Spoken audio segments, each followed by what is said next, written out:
23장 1절로 4절 지도자들에 대한 진노와 흩어진 백성의 회복 내용인데, 지도자들, 아까 말씀드린 대로 지도자들 하나님께서 진노하신다는 예언의 내용과 3절로 4절에 보면 흩어진 백성이 고토로 돌아온다, 다시 회복해 줄 것을 약속하는 내용입니다.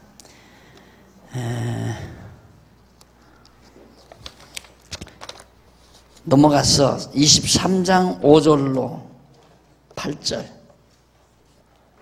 14페이지 유다의 구원을 인해 백성이 여호와로 맹세함을 예언한, 아까 제가 말씀드렸죠. 하나님께서 유다의 구원, 하나님이 구원해 주심으로 그 다음 백성이 여호와 하나님으로 맹세한다. 여호와 하나님께로 맹세한다. 여호와 하나님께로 맹세한다는 말은 하나님 여호와에 의해서 소원하고 맹세한다는 그런 의미를 포함합니다. 그 다음 넘어가십시다. 23장 9절로 24장까지 5518페이지 동그라미 안에 3번 선지자에 대한 예언입니다. 이 선지자도 아주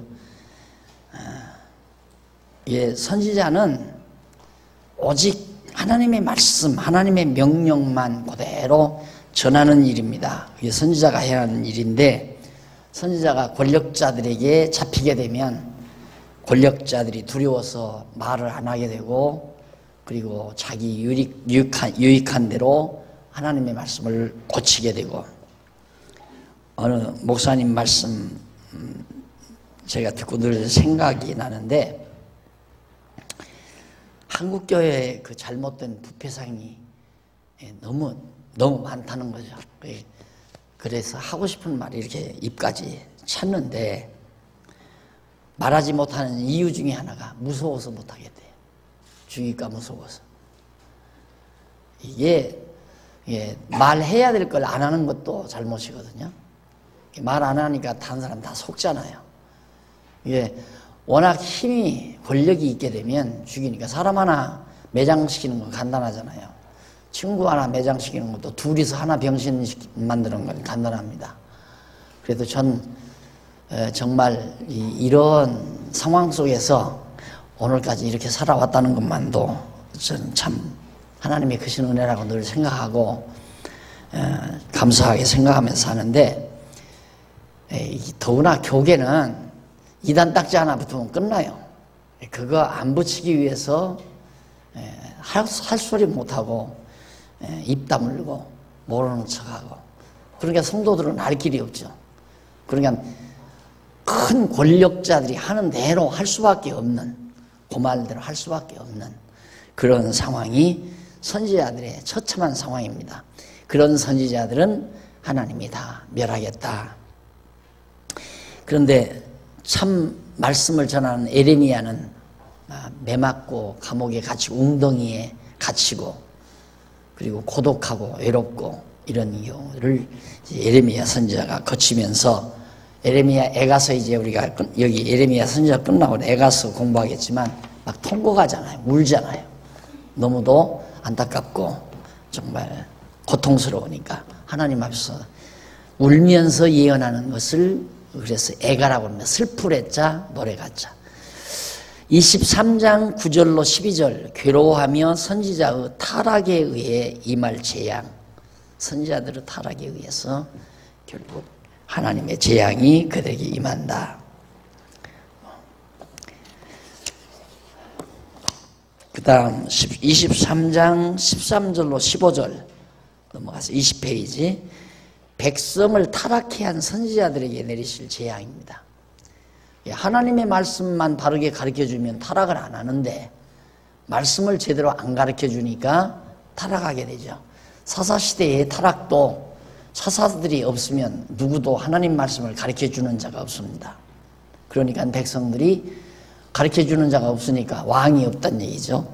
하나님의 말씀을 가르쳐주는 지도자들이 없으니까 사람들은 다 자기 소견에 이것이 옳다 생각하는 대로 행동했다. 이게 인간은 자기 좋은 대로 행동하는 것이 바로 하나님과 배치된다는 사실을 늘 생각하면 됩니다. 하나님 말씀을 우리가 배우는 이유는 하나님의 뜻이 무엇인지를 분별해서 그 뜻대로 내 삶이 살아가게 하기 위해서 하나님의 말씀을 배우게 되죠. 그래서 백성을 선지자들이 타락시켰다. 말씀을 모르면 누구나 다 타락하니까요. 16절로 22절 거짓 예언을 듣지 말라며 진노를 계속한다고 예언합니다. 거짓말. 근데 사람들이 거짓 것을 더 좋아해요. 바울이 디모데에게도 한 얘기지만 이 다음에는 사람들이 악해져서 자기 사욕을 쫓을 스승을 많이 두고 진리를 듣기 싫어한다. 진리를 싫어한다 이 말 사람들이. 예. 하나님 말씀 진리를 들으면 말씀을 들으면 내 욕심이 다 잘못된 걸 깨닫게 되니까 내가 잘못된 생각을 하고 있다는 걸 알게 되니까 그게 싫은 거예요. 나는 이렇게 해야 되겠는데 하나님의 말씀이 그걸 거부하니까 싫어한다. 그래서 때가 되면 사람들이 다 자기 색욕, 자기 욕심을 쫓을 그런 스승을 많이 둔다. 예, 목회자도 그래서 이제 그쪽으로 많이 빠져나가죠. 사람들이 좋아하니까. 복 빌어주면 좋아하잖아요. 복 빌어주면 그렇게 좋아합니다. 그러니까 그걸 자꾸만 하는 거예요. 좋아하는 쪽으로. 예, 좋아하는 쪽으로 해야 할 게 아니라 하나님의 말씀이 무슨 뜻인가만을 가르쳐 줘야 되거든요. 그래서 나는 그 말을 아주 쉬운 말이라고 그렇게 생각을 하고 하나님의 말씀만 가르쳐라, 말씀만 가르쳐라 그랬는데 그 말이 참 어려운가 보더라고요. 하나님의 말씀만 가르치라는 말이. 하나님의 말씀만 가르치라는 말을 하게 되면 그러면 교훈도 하지 말고 책망도 하지 말고 뭐 권면도 하지 말고 그러라는 얘기냐. 거기에 이제 착각을 하는 거예요. 말씀 안에는 디모데후서에 보면 하나님의 말씀은 살았고 운동력이 있어서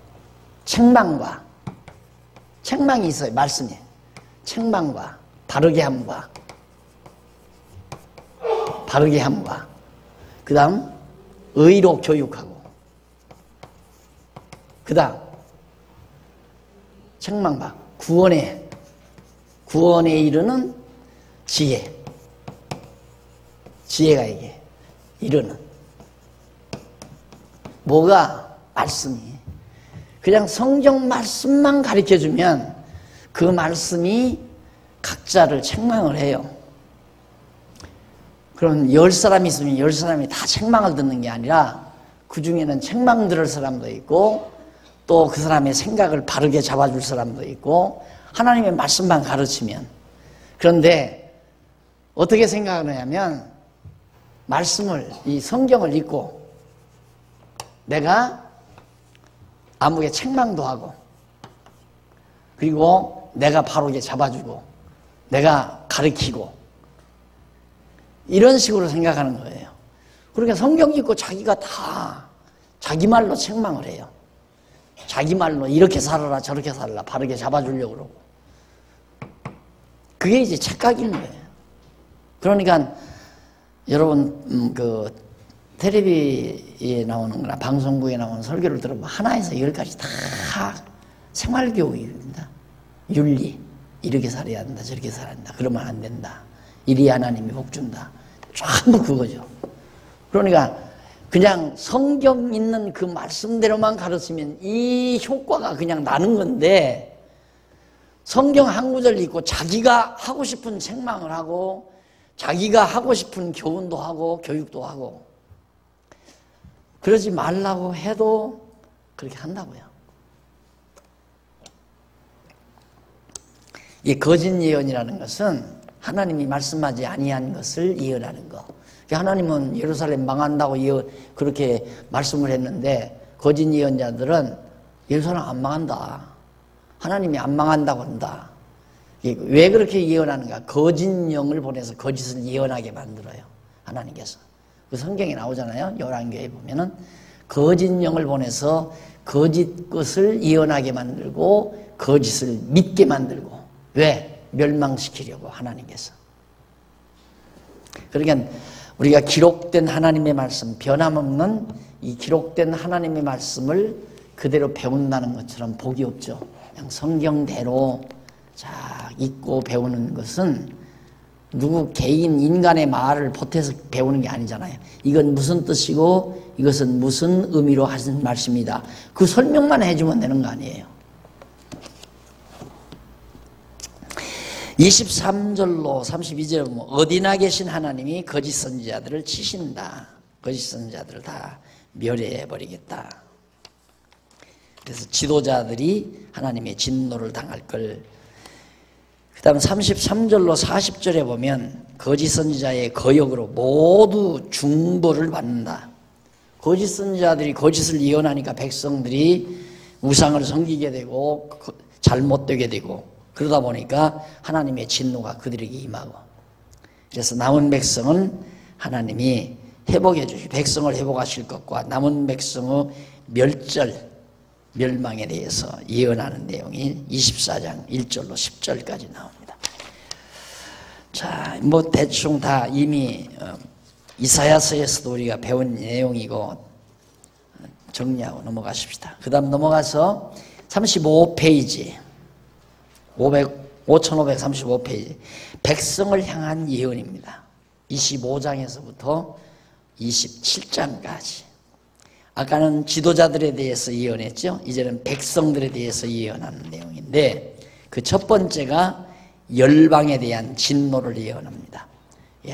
이방 민족, 그 주변의 많은 나라들, 예루살렘 주변에 있는 많은 나라들에 대해서 하나님이 진노하겠다. 그 가운데 1절로 7절에 보면 불순종을 책망하면서 진노의 까닭에 대한 말씀을 예언합니다. 왜 진노하시는가? 진노하는 이유가 뭔가 하면 5절로 7절에 보면 이 이유가 나와요. 38페이지 보세요. 38페이지 5538페이지 위에서 6째 줄. 유다 백성이 불순종에 의해 진노를 당하게 되었다는, 결국 하나님의 말씀에 불순종한 것. 이래서 이런 얘기들을 자꾸만 불순종하면 순종해라 순종해라 해서 그 순종이라고 하는 것이 결국은 여호와 경외하라는 말인데 그 순종이라고 하는 말을 마치 사람에게, 목사에게, 지도자에게 순종하는 것이 하나님께 순종하는 것이라고 그렇게 자꾸 곡해해서 가르치는 경우가 많죠. 그 다음 25장 8절로 14절 유다를 징계하신 후에 바벨론을 보응하실 것. 이게 이제 하나님의 근본 뜻이 나타나잖아요. 결국은 바벨론을 통해서 유다를 치는 것은 징계죠. 사랑의 징계, 채찍. 결국은 바벨론은 하나님께서 멸망시키겠다. 바벨론은 멸망시키지만 유다는 깨닫게 해서 회복시킨다. 그게 다른 겁니다. 택한 백성은 매맞고 회복되지만은 불택자들은 진노로 아주 멸망당한다. 그 장면이, 그런 데 대한 예언이 8절로 14절에 나오죠. 그 다음 넘어가서 15절로 26절 41페이지 모든 열방에게 진노의 잔을 마시도록 하신다.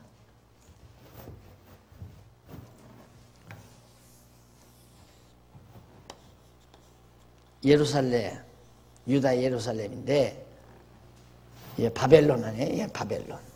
바벨론에 속한 이 지역이 모두가 바벨론에 속한 나라들입니다. 전부 바벨론이 다 장악하고 있죠. 그런데 바벨론, 이게 이제 바벨론 제국 황제니까 느부갓네살이 와서 유다를 쳤는데 유다는 회복시키고 바벨론 망한다.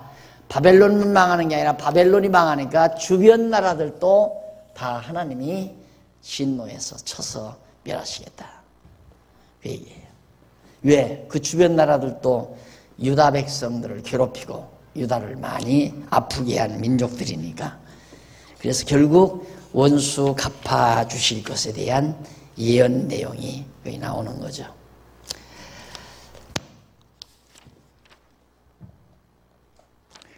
그 다음 넘어가서 25장 27절로 31절. 말씀하신 대로 진노의 심판이 열국에 임한다는 내용입니다. 열국은 바벨론을 비롯한 이 모든 제국의 나라들, 유다 백성을 제외한 모든 나라들을 열국이라고 합니다. 그들을 다 진멸시키겠다. 이런 예언은 그대로 다 이루어졌잖아요.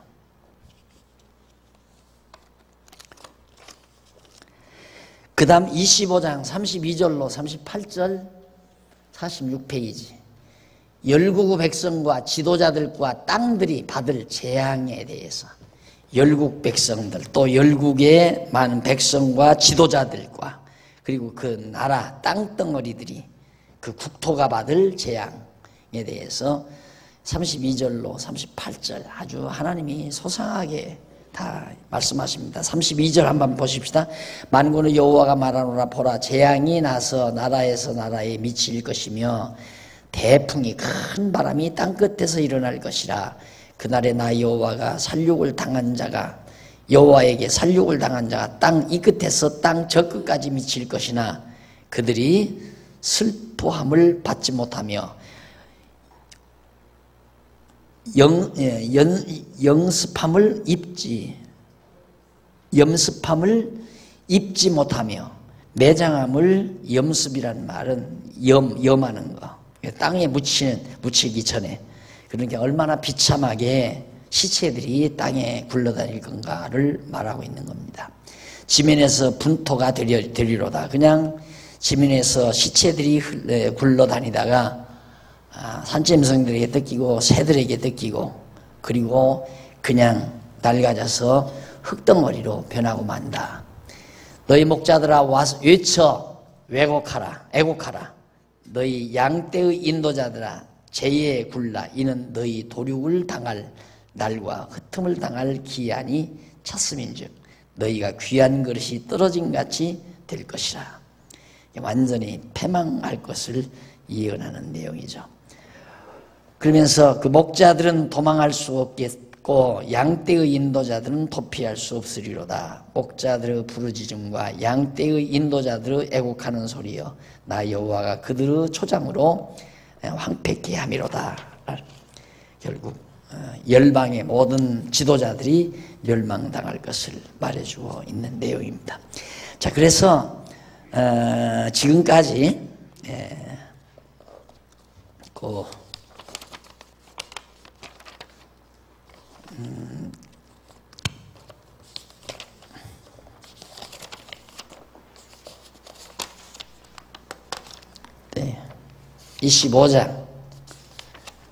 25장의 열방에 대한 진노에 대한 내용이 이제 끝이 났는데요. 끝나기 전에 그 이쪽에 49페이지, 5549페이지 줄바꿈 내보시면 이게 이제 25장 내용이에요. 이상과 같이 여호와 하나님께서 에레미야 선지자로 유다 징계 후에 열방에 대한 진노를 예언하는 내용이라고 했습니다. 그런데 그 밑으로 쭉 내려오다가 보면 줄 바꾼 데서부터 7째 줄 중간에 나와요. 이러한 예언은 찾았죠?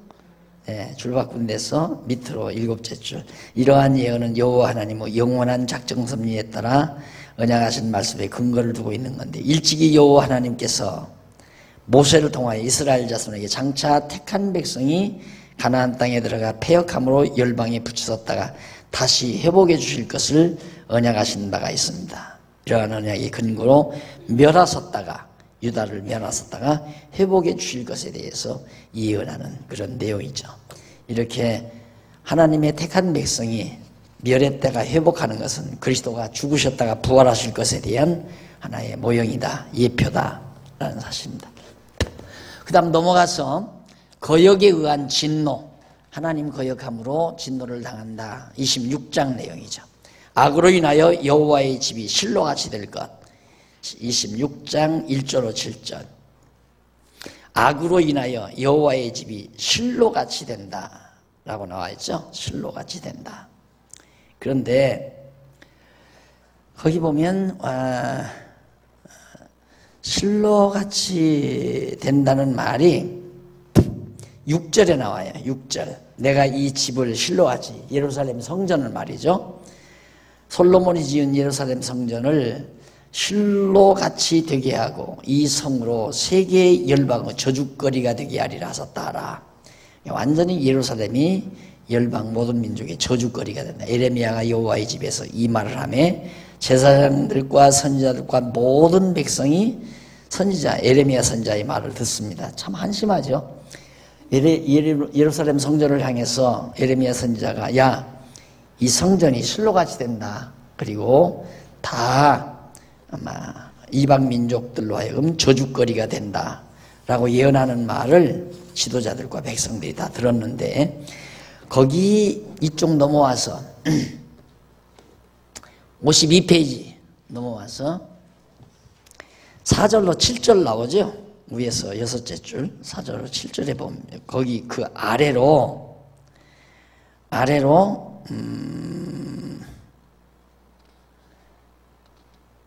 그냥 그 두 번째 줄 보십니다. 두 번째 줄 중간. 에레미야 선지자는 너는 그들에게 이르기를 여호와의 말씀에 너희가 나를 청종하지 아니하며 내가 너희 앞에 둔 내 법을 행치 아니하며 내가 너희에게 보내고 부지런히 보낸 나의 종 선지자들의 말을 이미 듣지 아니하였거니와 너희가 만일 다시 듣지 아니하면 내가 이 집을 실로같이 되게 하고 이 성으로 세계 열방의 저주거리가 되게 하리라 하셨다 하라 했는데, 여기 실로는 그 밑에 나오죠. 여기 실로는 이스라엘 자손이 가나안 땅에 들어가 성막을 세운 곳으로서 여호수아 18장 1절에 나옵니다. 사사시대의 중심지가 되었으나 사무엘상 1장 3절.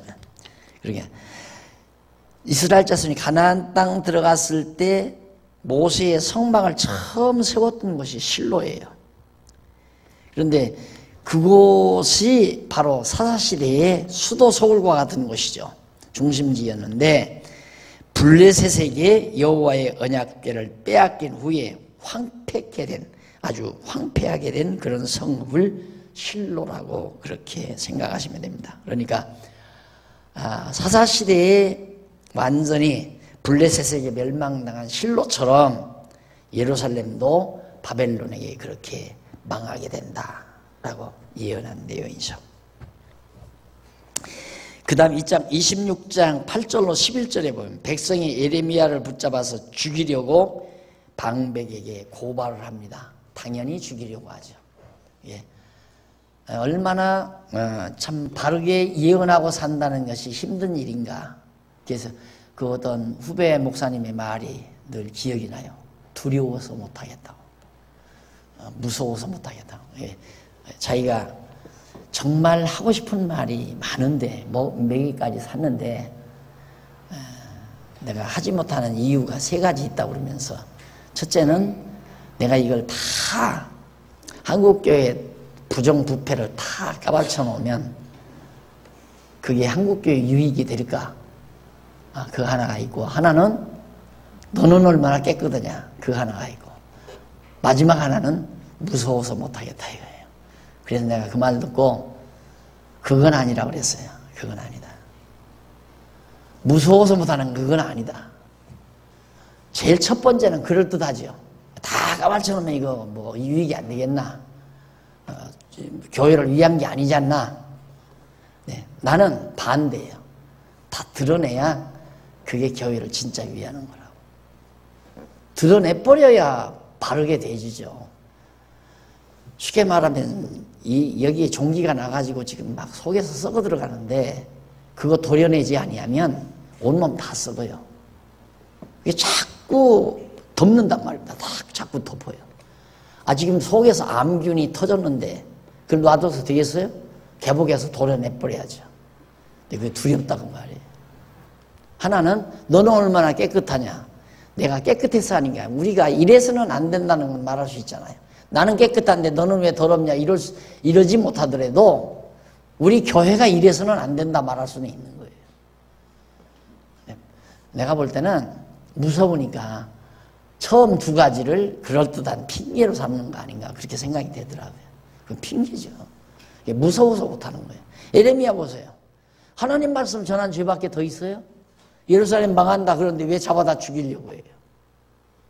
그것이 세상 지도자들에게는 합당치 않으니까, 권력자들에게는 정말 고통스러운 일이니까 저거 예레미야 죽여버리자. 그런 시련을 예레미야 선지자가 당하게 됩니다. 26장 12절로 15절 55페이지 5555페이지 백성에게 회개를 촉구하며 백성의 죄과에 대해서 경고하는 내용이 나오죠. 뭐 다 비슷비슷한 내용입니다. 넘어갔어요. 넘어가서 16절로 19절 26장 여러 계층이 예레미야 선지자를 죽이지 말라고 주장합니다. 거기도 그래도 양심이 있죠. 양심이. 예. 권력자들은 죽이려고 하는데 여러 계층 사람들이 죽이지는 말자. 그래서 예레미야 구명운동을 하게 되죠. 그러면서 20절로 24절 우리야가 죽임을 당하고 예레미야는 죽지 않게 보호되는 내용이 거기 나옵니다. 우리야가 죽임을 당하고 그리고 예레미야는 죽지 않았다 하는데 거기 한번 읽어봅시다. 60페이지 20절 또 여호와의 이름을 의탁하고 예언한 사람이 있었는데 곧 길앗 여아림 스마야의 아들 우리야라고 하는 선지자 하나가 있었어요. 우리야 그가 예레미야의 모든 말과 같이 이 성과 이 땅을 쳐서 예언하며 여호야김 왕과 그 모든 용사와 모든 방백이 그 말을 듣고는 왕이 그를 죽이려 하며 우리야가 이를 듣고 두려워 애굽으로 도망하여 간지라. 여호야김 왕이 사람을 애굽으로 보내되 곧 악보르 아들 엘라단과 몇 사람을 함께 애굽으로 보내었더니 그들이 우리야를 애굽에서 끌어내어 여호야김 왕에게로 데려오며 왕이 칼로 그를 죽이고 그 시체를 평민의 묘실에 던지게 하였다 하니라. 사반의 아들 여호야김이 예레미야를 보호하여 사반의 아들 아히감이 예레미야를 보호하여 예레미야를 백성 손에 내어주지 아니하여 죽이지 못하게 하니라. 자, 똑같이 여호와의 말씀을 증거했는데 우리야는 비참하게 도망갔다가 죽었고 왕이 직접 죽였어요. 왕이 직접. 예, 하나님 말씀 전하기가 그렇게 쉬운 것이 아니다라는 걸 알 수 있죠. 예나 오늘이나 똑같아요. 예나 오늘이나 또 하나 다름이 없어요. 지금도 아마 교회가 사형권이 있다면 죽일 겁니다. 과거에 그 죽였잖아요. 구교 로만 캐토릭은 종교개혁 당시 이미 죽였어요. 죽였는데 죽인 것만으로도 만족이 안 돼가지고 죽인 시체들을 다 끌어다가 뼈를 전부 불태워 버렸어요. 화장을 시켜버린 거죠. 그렇게 잔인한 거예요. 그때는 이제 교황이 사형권이 있었으니까 사형 집행권이 죽인단 말입니다. 직접. 지금도 아마 교회가 그런 사형 집행권이 있으면 죽을 사람 많죠. 갖다 잡아다 죽일 사람들이. 이래서 예레미야는 다행스럽게 하나님께서 아히감이라는 사람을 통해서 죽지 않도록 보호해 주었습니다. 그 다음 3번에 보면 5582페이지, 62페이지 바벨론을 통한 진노를 예언합니다. 당연히 예루살렘을 바벨론 왕을 섬기지 않는 열방 왕들을 멸한다고 예언합니다. 이거 보세요. 하나님께서 일단 바벨론을 유다 백성을 칠 채찍으로 쓰기 위해서는 강하게 만드는데 모든 주변 성읍들, 성읍나라들, 도성국가들 이런 도성국가들도 하려고 여기 섬기지 않으면 다 망하도록 하나님이 다 해. 섬기게 만들어요. 전부 다. 그래서 여기를 키워놓는 거예요. 뭐 하려고? 유다를 치려고. 그럼 유다를 뭐 이렇게 안 키워도 유다 칠 수 있거든요. 근데 아주 강력하게 이 주변 나라들을 전부 다 해서 강력한 제국으로 만들어서 치게 만든 다음 때가 되면 이걸 하나님이 멸해버린단 말입니다. 이렇게 강한 나라를 선지자를 통해서 바벨론이 이제 멸망시킨다. 그 고집을 사람이 누가 있어요? 믿어질 사람이 누가 있겠냐. 이 바벨론이 어떻게 망해. 저렇게 강한 나라가 어떻게 망하느냐고. 누가 믿겠어요. 믿을 사람이 하나도 없죠. 그런데 망하잖아요. 그러니까 맞다. 정말 여호와 하나님 살아계시구나 그 말이에요. 사람 생각 같아서는 망하지 않을 것 같았는데 망하잖아요. 제가 제 생애에 큰 기적 중에 하나가 공산당 그 이전에 무너진 이전의 기적은 이스라엘이 독립한 거 그 기적입니다. 1945년에 제 생애의 기적이 독립이 안 되는 거예요. 지금도 유대인들을 좋아하는 사람은 하나 없잖아요. 근데 독립을 했어요. 이렇게 기적이에요. 또 하나 기적은 소련 공산당, 독일 공산당, 유럽의 유럽의 공산당, 그리고 중국 공산당, 이 공산당이 무너진 거, 이것도 난 기적이에요. 그리고 내 개인적으로 기적은 우리나라 어떻게 내가 이 나이 먹도록 전쟁이 없이 어렸을 때 전쟁 치르고 철모를 때 전쟁 치르고는 전쟁 없이 5, 60년 동안 이렇게 편안하게 이것도 기적입니다. 우리는 이걸 당연하게 생각하죠. 우리나라 역사가 그러지 않다고 그러잖아요. 그래서 적어도 이 엄청난 기적들은 놀라운 일이죠. 하나님 살아계시다는 확실한 증거입니다. 솔직히 이스라엘이 독립했다는 것도 하나님 살아계신 증거고 공산당 물러난 것도 이 공산당 안 물러나면 절대 기독교 어림없습니다. 복음이 못 들어가요. 중국이 어떻게 들어가요? 말도 안 되지. 또 공산당이 무너났더라도 제가 지난번에도 말했지만 유교가 그냥 자리 잡고 있는 한 중국에 기독교가 안 들어가요. 못 들어가요. 이게 우리나라에 그래도 유교가 자리 잡고 있는 상태에서 복음이 들어왔어도 북한은 공산당이 먼저 들어갔잖아요. 북한은 공산당이 먼저 자리 잡아가지고 이미 모든 종교 다 때려 부숴버렸어요. 종교가 제일 공산당이 딱 들어가면 종교 지도자들부터 다 학살시켜버리니까. 그러니까 북한에는 유교가 이제 다 없어져 버린 거죠. 다 잠자버리고. 그러고는 이제 계속 공산당 교육을 시켰잖아요.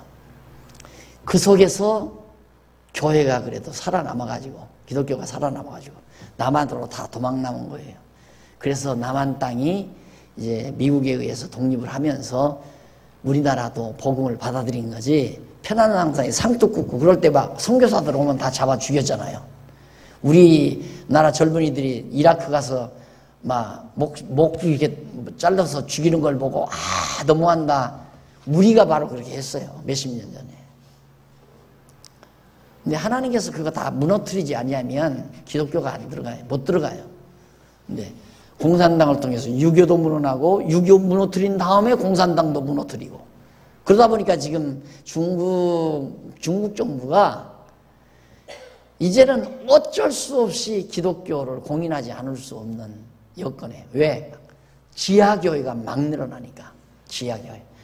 정부에서 인정하는 건 삼자교회입니다. 삼자교회인데 인정하지 않은 것은 지하 가정교회거든요. 막 기하급수로 오느라 기하급수로. 그러니까 그들을 가만 놔뒀다가는 나중에 폭동이 일어나죠. 그러니까 미리 이걸 이제 물꼬를 터주는 것 같아요. 중국 정부도. 이게 다 하나님의 역사입니다. 하나님 살아계신 역사. 근데 여기서도 바벨론 이렇게 하나님이 강대한 세력. 공산당은 이 정도만입니까? 아시아권하고 동유럽 국가들을 전부 다 장악했는데 공산당이. 뭐 아프리카나 아메리카는 뭐 별 볼 일 없는 땅 아니에요. 그런데 인구적으로 보면 거의 다예요. 뭐 민주주의 국가랑은 뭐 저 카나다하고 그다음 미국하고 서유럽하고 그 일부 인구적으로 아주 작아요. 3분의 1도 안 돼요. 인구로 보면. 공산주의 국가가 인구로 보면 3분의 2가 넘고. 그런데 그게 무너나 버린 거예요. 그렇게 강대한 세력이. 근데 약해서 무너났나? 안 그래요. 소련 무기가 얼마나 미국보다 앞섰댔는데요. 원래는. 하나님이 그렇게 강하게 만들어 놓고 무너뜨리고 여기도 강대한 세력을 만들어 놓고 무너뜨림으로 하나님의 능력으로 된 것을 하나님의 택한 백성으로 하여금 깨달아 알게 하기 위해서. 우리들이 지금 우리 근대사를 보면서 하나님 능력 못 보면 안 돼요. 야, 이건 하나님의 능력이다 해야지. 미국이 총 한 자루도 안 쏘고 공산당이 물러났잖아요. 총 한 자루 없이, 총 쏘는 일이 없이, 창 한 번 쓴 일 없이 물러나 버렸어요. 하나님의 능력의 역사로 다 무너뜨린 거죠. 그 다음 넘어가서 27장 12절로 16절 거기 보면 유다 왕에게 바벨론 왕을 섬기라며 거짓을 예언합니다. 거짓 예언을 경계합니다. 자, 보세요. 이것도 이상해요. 열방만 바벨론을 섬겨라 하는 게 아니라 유다 너도 바벨론을 섬겨라. 유다가 망하지 않는다는 거짓 예언을 경계해라. 어디가 아니라 바벨론을 섬겨라. 어쩔 수 없는 거예요. 하나님께서 이스라엘 백성들 애굽으로 보내서 애굽 섬기고 살게 하고 바벨론으로 보내서 바벨론 섬기고 살게 하면 섬길 수밖에 없는 거예요. 그러니까 하나님 섬기고 사는 것이 하나님의 은혜로 하나님 섬기고 사는 거지 내가 믿음이 좋아서 그러는 게 아니라 섬기게끔 만들어 주어서 섬기는 거지. 하나님께서 보세요. 날 섬기라는 게 아니라 바벨론 섬기라고 그러잖아요. 왜 그랬는가? 바벨론을 왜 섬기라고 했는가? 하나님을 섬기고 살아야 될 자들이 우상을 섬기니까 우상 나라인 바벨론에 가서 그러면 시카 섬기고 살라고 말이에요. 살아봐야 하나님 섬기고 사는 것이 얼마나 좋은 걸 깨닫게 되니까. 그래서 탕자가 아버지 섬기면서 아버지 품에 살면 좋은 건데 아버지 안 섬기고 지 혼자 나가서 산다니까. 그러면 나가라. 나가서 종로로 시컷 해봐라. 가서 진짜 돼지우리에 가서 종로로 됐잖아요. 해보니까야 그때야 야 아버지 섬기고 사는 게 참 좋았구나. 이렇게 깨닫는 거 똑같은 원리예요. 하나님이 그래서 우리가 세상 좋아하면요 하나님이 세상 밖으로 나가게 해요. 가서 시컷 세상 밖에서 속된 생활 하도록 가서 시컷 하도록. 그게 하나님이 하시는 목표예요. 목표는 목사가 하는 게 아닙니다. 그래서 나가시는 분은 내가 안 붙잡는 이유가 내가 붙들 수 있는 것이 아니니까. 하나님이 나갈 마음을 줬는데 나가는 걸 어떻게 내가 붙들어요? 그럼 왜 나가는가? 자기 욕심 때문에 하나님 섬기고 사는 것보다도 세상 쾌락을 위해서 한번 살아보고 싶으니까. 그 나갔으면은 한 번씩 살아보라지요. 살아보면 별 볼 일 없다는 것 정도가 아니라 후회만 남는 거죠. 내가 왜 이렇게 살았나? 그때야 50, 60 넘어서 70이 다 돼서야 한숨 쉬면서 하나님 앞에 탕자 돌아보듯이 돌아오는. 근데 제일 위험한 게 뭐냐면 어려서부터 신앙생활한 사람들 참 위험합니다. 어려서부터 신앙생활을 타성으로 하면 안 돼요. 이게 야무지게 어려서부터 잘 신앙교육을 잘 시켜나가야죠. 잘 시켜나가야 되는데 벌써 우리 교회 교육 시스템으로 보면 벌써 여러분 어른들은 연구원에서 앞으로 해야 돼요. 우리 이제 내년도 부터는 이제 연구팀, 신학팀, 성도대학팀 이렇게 공부한다고 그랬잖아요. 그리고 가끔 가다가 이제 직분별로 항전직들, 그다음은 서리집사, 그다음 세례교인들 이렇게 직분별로, 그다음 초신자, 새로 오신 신입교인 교육 이런 식으로 이제 나눠서 어쩌다가 가끔 한 번씩 그렇게 하고 제대로 공부는 이제 연구팀하고 그다음 신학팀, 성도대학팀 하는데 여러분 이제 성도대학팀 하니까 신학팀에서 공부할 수 있겠죠. 그렇게 하는데 지금 우리 연영으로 봐서는 지금은 다 우리 연구원에서 해야 돼요. 스스로 신학서적 보고 그거 비판하면서 발표도 하고 앞으로 우리 그렇게 할 거거든요. 이제 각각 연구팀들은 일반 신학서적 새로 나온 신간서적들 보고 그거 써머리 하든가 리포트 만들어서 나눠주고 나오셔서 발표하고 질의 토의하고 이런 식으로. 연구팀은 이제 신학원 팀은 이제 목사님들이 이렇게 시간 이제 과목별로 가르쳐 드리겠지만은 연구팀들은 그러니까 우리 장로님들, 권사님들 대부분 이제 그런 분들, 신학한 분들 이런 분들은 연구팀에서 이제 공부하셔야 돼요. 그렇게 하시고 해야 되는데 그렇다면 이제 대학부까지 해서 청년부, 늦어도 청년부까지 해서 그게 다 끝내야 된단 말입니다. 그쯤에는만 안 돌아가요.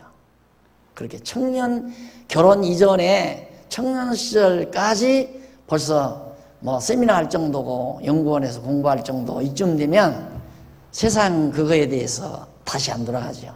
그런데 어설피 그냥 교회 왔다 갔다 주일학교나 적당히 다니다가 이렇게 커서 해놓으면 장가 가서 돌아가는 놈이 있고 대학 들어가서 돌아가는 놈이 있어요. 대학 들어가면 안 나오는 놈이. 근데 요즘에는 그런 경우가 상당히 적더라고요. 적은데 지금도 있어요. 대학 들어가면 교회 출석 잘하네. 왜? 가서 교수들한테 뭐 배우면 대단한 거 배우는 줄 알고 콧대가 높아져가지고 교회 가서. 왜? 교회 시스템 자체가 그렇잖아요. 그냥 한 방에다 앉혀놓고 만날 하는 얘기 하는 또 하고 또 하는 거 같으니까 이제 잠만 오르고 재미도 없고 그러니까 그래서 빨리 이걸 고쳐야 돼요. 그리고 보니까 한마디 하고 지나가십시다. 어려서부터 신앙생활을 철저히 잘 시켜야 되는데 그게 아니더라니까요. 요즘에 이제 통계를 보니까 목사가 또 연보 얘기한다니. 연보가 아니라 관심이에요. 유아부가 연보가 제일 많이 나와. 유아부가. 그리고 유치부가 조금 적고 유년부가 또 적어지고 초등부 가면 더 적어지고 중등부 고등부가 적어. 대학부는 아야 적고. 청년부는 대학부는 이제 하지만 청년부는 여기서 대학부 청년부는 같이 하는가요? 올라갈수록 연보가 없어. 연보를 안 내. 그러면 교회 없어지는 거죠. 연보 없이 교회가 어떻게 지탱이 되겠습니까? 제 얘기에서 안 됐지만 우리는 연보 없이 교회 간다는 건 상상도 못하고 컸어요. 어렸을 때. 그래도 내가 교회를 안 나갔잖아요. 그건 너무 그 진리에 대한 회의 때문에 안 나간 거죠. 연보 내기 싫어서 안 나간 건 아니거든요. 연보 내기가 그렇게 쉬운 게 아닙니다. 그건 그냥 당연히 내야 되는 것으로 훈련이 되거나 생활이 되거나 그것이 삶의 문화가 안 되면은 돈 아까운 줄 모르는 사람이 어디 있어요. 그러니까 부모들이 어렸을 때에는 꼭 그 훈련을 시켜야 돼요. 가르쳐야 되고. 어른이 되면 하기 싫으면 안 해도 되지만은 어렸을 때는 그것들이 뭐합니까? 아, 교회 가면 연보하는 거다 하는 걸 가르쳐 줘야죠. 그렇게 해서 정말 부모 슬하에 있을 때 제대로 교육을 시켜야 제대로 이제 교인이 되죠. 제대로. 나는 죄송해요. 뭐 자식 자랑이 아니라 나는 감사한 것 중에 하나가 세 딸이 다 집사가 돼가지고 교회 주들이 돈 벌어서 주들 스스로 연보하고 신앙생활에 너무 고맙고 기특하고. 예. 저놈들이 타락할 염려는 없을 것 같아요. 지금. 타락할 염려는. 왜? 그걸 어느 정도 보장하냐면 교제를 하다가 친구들하고 남자친구하고 교제하다가 이게 신앙적으로 안 맞으면 단호하게 끊어버려요. 그냥 단호하게. 차라리 혼자 살지 하고 단호하게 끊어버릴 때, 자, 저 정도 되면 안 빠져나가겠다 하는 생각은 내가 가지고 있습니다. 적어도 우리 교회 재직들, 우리 장로님들, 권사님들, 학년 직원들, 자녀들만, 그럼 아까운 게 없죠. 우리 자식들을 위해서 하는 일인데, 아까운 게 뭐 되겠어요? 뭐라도 다 하고 싶죠. 뭐라도. 그래서 아까도 말씀드렸지만, 새로운 교인 오는 것보다도 이제 정말 아름다운 가정들이 모여서 아름다운 교회를 만드는 정상적인 좋은 교회, 아름다운 가정이 모여서 아름다운 교회가 되는, 이게 가정교회죠. 그래서 가정 자체가 튼튼하고 그 가정들이 모여서 아름다운 교회가 되고, 그런데 그런 교회에서 그렇게 이 교회가 되진다면 걱정할 거 하나도 없잖아요. 다 한마음 한뜻이 되시니까. 그래서 정말 바벨론 하나님이 섬기게 만들어가는, 젊은 놈들 공부 제대로 못해가지고 대학 들어가면 그만둬버리면, 그 다음으로 빠져버리면 사귀는 걸 누구 사귀는가? 안 믿는 애들 여자친구 사귀고 남자친구 사귀면 점점 빠져들어가서 죽어도 안 듣습니다. 그러니까 교회 일꾼 세우기가 힘든단 말입니다. 어제 지난 당회 때에도 보고가 들어오는데 장로 후보 자격이 있느냐 하니까 자격자가 나오기가 힘들다 이거예요. 성경이 말하는 대로 가정, 자녀들을 다 신앙으로 교육, 우선 다른 신앙생활, 연보도 잘하고 교회도 잘 나온다 하더라도 자녀들이 교회 안 나오는데, 지금 현재 기존의 장로님들도 그것 때문에 골치 아픈 장로님들이 많은데 앞으로도 또 그런 장로님을 또 세울 수는 없잖아요. 이게 참 골치 아픈 거예요. 그거. 안 돼요. 대학 들어가면 안 돼요. 이게 대학 들어가기 전까지 다 잡아야죠. 제대로 부모들이 가르쳐야죠. 이게 세례 받을 때 뭐라고 그래요? 유아 세례 줄 때 부모님이 철저히 시켜야 됩니다. 물론 이건 하나님 전제하고 하는 얘기예요. 하나님이 그렇게 해놨으면 어쩔 수가 없는 거지만 부모님에게도 나태함 주고 또 하나님이 아들놈 한동안 그냥 젊은 날 바벨론 가서 실컷 섬기게 만들려고 정해놓으셨으면 부모에게도 아이고 그래라 시험 공부해라 교회 가지 말고 그런 마음 주죠. 천만의 말씀이에요. 그 당분간은 교회 안 가고 시험 공부하면 뭐가 되는 것 같지만 근본적으로는 생각이 벌써 세상으로 돌아가요. 여러분들도 교회 주일날 한 번 안 빠져보십시오. 그 다음 오려면 서먹서먹해져요 벌써. 한 번만 빠져도.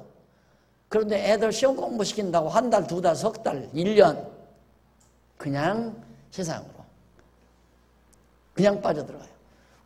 그러면서 이제 세속과답으로 사는 거예요. 살다가 50 넘어지고 60 넘어지면 그때야 나 뭐하고 살았나.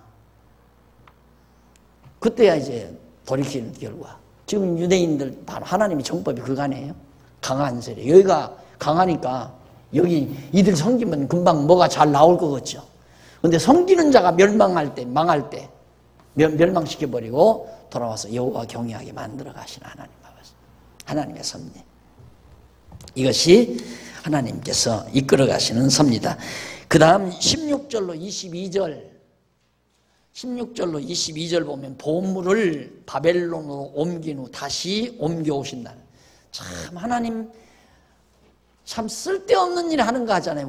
우리가 생각할 때는 여기 있는 그 보물 원래 예루살렘에 보물이 많은데 여기 그때 이 바벨론에서 히스기야가 병들었을 때 히스기야 왕이 병들었을 때 바벨론에서 이제 문병 사절단을 보냈어요. 그래서 와서 이제 문병하러 이제 사절단이 왔는데 얼마나 고마워요. 고마우니까 전부 왕궁이나 성전 창고를 열고 창고를 다 열고는 그 그득그득 쌓아놓은 솔로몬 때에 쌓아놓은 황금 도화들, 황금 방패, 황금으로 만든 접시 뭐 이런 것들을 기구들을 전부 다 보여줬어요. 그러니까 눈이 휘둥그리죠. 이 사절단들이. 보고 가서 다 보고했을 거 아닙니까? 엄청납다. 가보니까. 그때부터 침을 꼴깍꼴깍 새기게 된 거예요. 그래서 이 보물을 전부 하나님이 이리로 옮겨다 놨다가 다시 돌아올 때 전부 옮겨오도록 하나님이 해주시겠다. 이게 어렵잖아요. 인간적으로 봐서는. 한번 뺏기면 뺏겼지. 우리나라도 보세요. 일본 사람들이 와서 우리 국보급 보물 다 가져가고 지금도 안 돌려주잖아요. 지금도 안 돌려준단 말입니다. 그 돌아온다는 건 힘든 거예요. 이런 강대한 나라에 어떻게 이걸 보물을 돌려와요. 근데 하나님이 내가 다 옮겨다 놨다 다시 옮겨오겠다. 왜? 내가 여호와임을 알게 하기 위해서. 그 말이에요. 똑같은 거죠. 우리 성도들도 지금 나에게 주어진 모든 것들 참 뭐 돈도 보물이지만 건강도 보물이고 모든 것이 다 하나님 앞에서 받은 거 아니에요. 우리가 받은 건데 이걸 하나님께로부터 주신 것이라는 사실을 우리가 깨닫고 여호와 경외하고 살면 얼마나 좋겠습니까? 그런데 그러지 아니하면 하나님께서 옮겨다 놔요. 다 건강도 옮기고 재산도 옮기고 다 옮겨다 놔요. 옮겼다가 다 다시 돌아오게 만들어요. 참 재미난 일 하나가 있었죠. 큰 돈은 아니지만 우리가 교회가 난리가 났을 때 돈을 뺏겼거든요. 돈을 뺏겼는데 몇 년 후에 돈을 1,000만 원을 보내왔어요. 세상에 살다 보니까 그런 일이 다 있더라니까. 뺏기면 그걸로 우리는 다 끝나는 줄 알죠. 근데 달라고 한 것도 아닌데 필요 없다고 해도 붙여왔더라고요. 1,000만 원이. 근데 우리 하나님께서 우리에게 너무 많은 걸 이렇게 주셨는데 언제나 우리들은 우리가 이룬 우리들은 이걸 알고 있지만 우리 후손들은, 우리 자녀들은 그걸 모르잖아요. 자꾸 일러줘야 돼요. 잘 지키라고 일러줘야 돼요. 하나님이 주신 것이다. 그러니까 절대 너희들 정성 들여서 잘 간직하고 잘 활용하면서 하나님께 감사하며 살아야 된다. 그거 잊지 말고 늘 일러줘야 돼요. 자라나는 아이들에게. 우리 교회 역사도 자꾸 일러줘야 되고.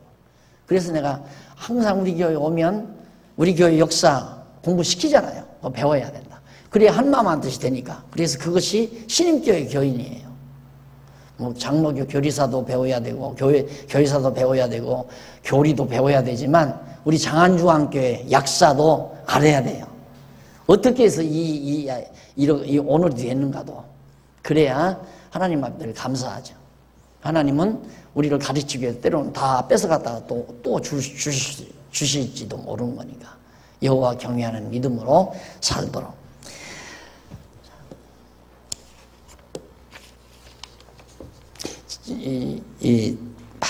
그 재산 손에 놔가지고 막 괴로워하는 분 있으면 나는 자신 있게, 확신 있게, 자신이 아니라 확신 있게 내가 말을 하죠. 하나님이 옮겨다 놨어요. 걱정하지 말고 그냥 제자리만 찾으세요. 걱정하지 말고 다 하나님이 옮겨다 놨으니까. 옮겨다 놔도 참 위험한 곳에 옮겨다 놓죠. 이놈의 아구리에다가 갖다가 넣어줬으니 이거 기원해 놓겠어요? 안 기원해 놓죠. 인간 생활에 절대 안 기원해 놓죠. 기원해 놓아요. 기원해 놓게 돼 있어요.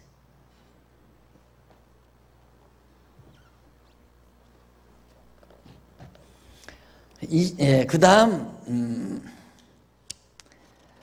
넘어가서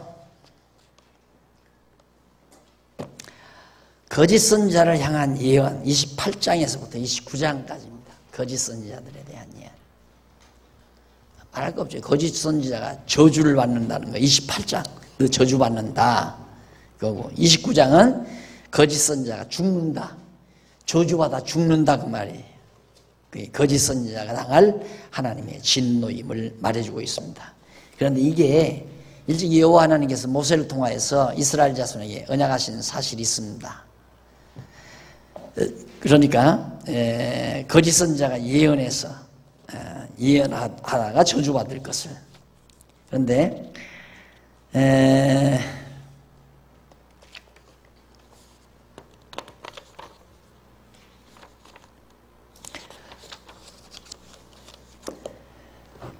신명기 13장 넘어가서 여기 79페이지 한번 보세요. 79페이지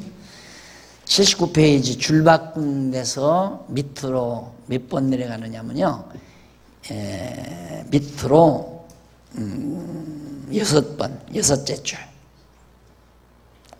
줄 앞부분 보면 일찍이 여호와 하나님께서 모세를 통하여 이스라엘 자손에게 장차 택한 백성이 가나안 땅에 들어가 살 때에 거짓 선지자의 말을 듣지 말고 그 선지자를 죽이라고 명한 바가 있습니다. 그게 신명기 13장 1절로 5절, 18장 20절로 22절. 이게 거짓 선지자가 나타난다. 그러니까 그 거짓 선지자는 죽여버려야 된다 이 말이에요. 그런데 진짜 거짓 선지자가 나타난다는 걸 지금 예언하는 거거든요. 그러니까 모세 때 누가 도표 지었네요. 모세 때는 앞부분 아니에요. 모세. 예, 다윗이고, 다윗보다 모세 때가 500년 앞서죠. 그리고 이제 솔로몬. 이렇게 해서 이때 이제 쭉 내려와서 이때니까 다윗은 이때까지 500년이 지났잖아요. 그러니까 1000년 전 모세를 통하여 앞으로 너희가 가나안 땅 들어갔을 때 거짓 선지자 나타난다. 하나님이 그렇게 언약해 놓으시고 언약대로 거짓 선지자가 이제 나오면 그는 저주를 받아 죽는다 그 말이에요. 그러니까 모세에게 한 말도 이것도 언약이고, 그 언약대로 이 언약에 의해서 예언하고 예언대로 성취되고,